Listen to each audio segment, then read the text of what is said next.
إبراهيم مشاكل. تاريخ الحكم المصري الدولي إبراهيم نور الدين، تاريخ أغلبه مشاكل في مشاكل. لكن في البداية عايزين نعرف مين هو إبراهيم نور الدين. إبراهيم علي السيد نور الدين، مواليد 24 مارس 1979، يعني عنده 43 سنة، وفاضله سنتين ويحرمنا من مشاكله.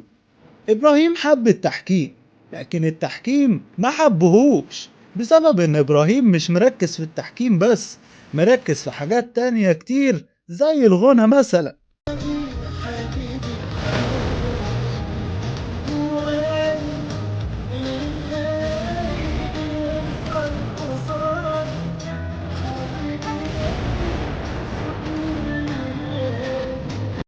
إبراهيم من مدرسة الأوفر أكتنج، يعني لما بيجي يحسب ضربة جزاء تحسه هيفجر قنبلة.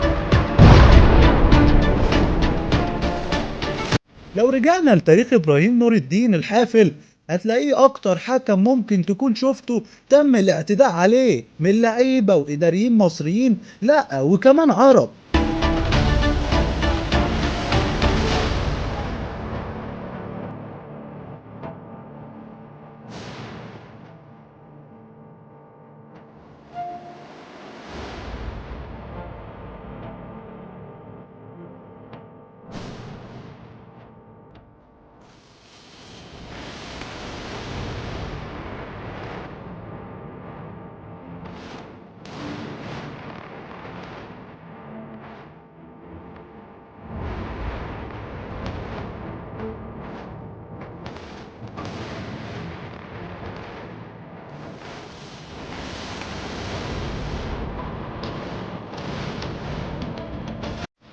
حالات غريبة جدا كان دايما بطلها إبراهيم نور الدين اللي مشرفنا جوه مصر وبره مصر.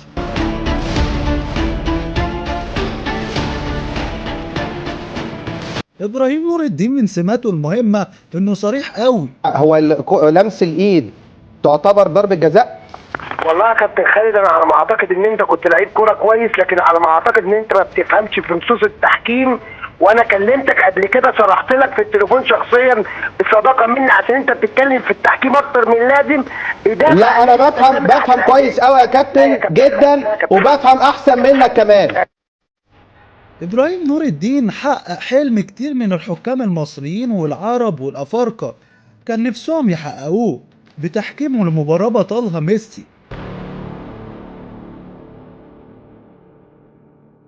برأيك، هل إبراهيم نور الدين ليه توجه معين وبيفضل نادي على نادي، ولا كل الأندية عنده زي بعض؟